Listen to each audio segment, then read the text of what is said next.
was kept secret despite having 130,000 people working on it. When I first let in the scale and the intentions of the agenda, I felt like I had the flu for about 2 weeks. But then it dawned on me. Here was this well-planned, well-orchestrated attempt to squelch human potential, and still our brilliance shines through. Even though we've been systematically distracted and repressed, people have come up with innovative, ingenious solutions to a huge number of the problems that we face. It's not our fault that we didn't recognize how organized and intentional this scheme is. It's our challenge. I looked at the kind of world the controlling elite have already given us, and I had to ask, what kind of world would we be living in if they had absolute and complete domination over everyone, everywhere?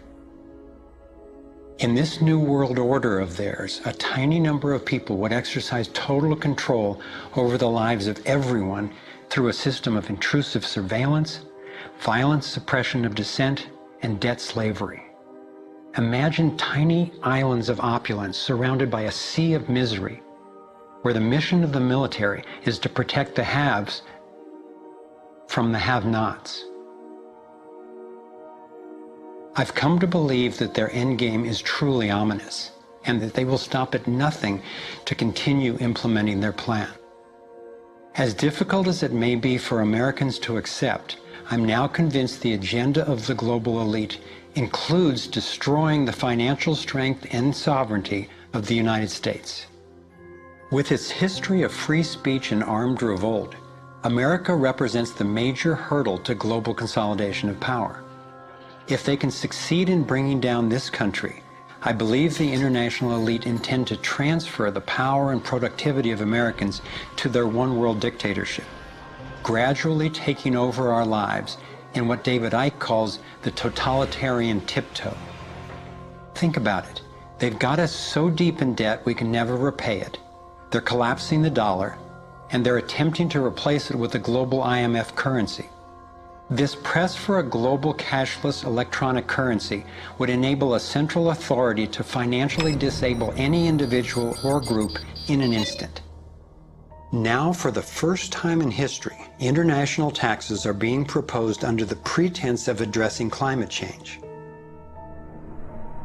Like a Trojan horse, the suggested treaty unveiled at the 2009 Copenhagen Climate Conference appealed to our concern for the environment while distracting us from the fact that this unprecedented carbon tax would be paid to the World Bank and enforced by global police. There are ways to address our obvious need to curtail pollution without creating a tax base for tyranny. You want to change society in a way that you know that if you do it openly, you know you're going to get an adverse reaction. So you don't do it openly. You play problem, reaction, solution. Stage one, you create a problem. It could be a terrorist bomb, it could be a 9/11, it could be a run on a currency, it could be a stock market collapse, a government collapse. You tell the people your version of A, who did it, and B, why. And at this point, problem, reaction, solution would fall down if we had a media that was in any way related to journalism. Instead, the mainstream media is a public relations office for the official version of events. Turns out President George W. Bush was right about Saddam Hussein hiding weapons of mass destruction. The virtually only way or source of information that the public have about this event is from the mainstream media. And what they're looking at stage two of problem, reaction, solution is the reaction of outrage, of key fear. And they want the public to say to the government, something must be done, this can't go on, what are you going to do about it? And this allows stage three, which is those who've created the problem, glean that public reaction with a false story, to then openly offer the solutions to themselves created. The idea of using tragedy, manufactured or simply utilized, was deeply significant in my finally understanding how far these people will go to achieve their goals. It's a documented fact that we entered the Vietnam War under false pretenses. Former Secretary of Defense Robert McNamara has acknowledged that the attack on a ship in the Gulf of Tonkin didn't actually take place. Our judgment that we've been attacked that day was wrong. It didn't happen.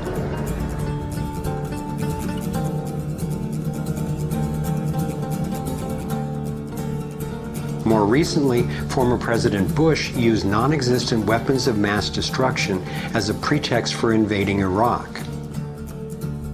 Tactics like this are sometimes referred to as false flag operations. An increasing number of people believe that 9/11 was a false flag operation by the global elite in order to set the stage for taking over Middle East oil and dismantling U.S. constitutional protections. There are lives in the valleys.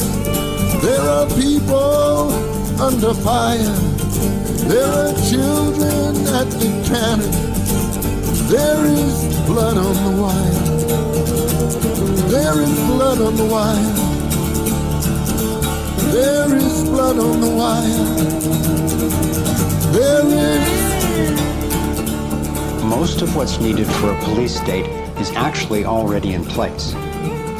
Right now in America, any of us can be imprisoned without warning or due cause, and we can be kidnapped, tortured, and assassinated legally if the government decides what we are doing is a threat to their plan. All they have to do is name us as a suspect in their so-called war on terror. We're being watched more and more. In 2010, there were 30 million surveillance cameras recording us in the US alone.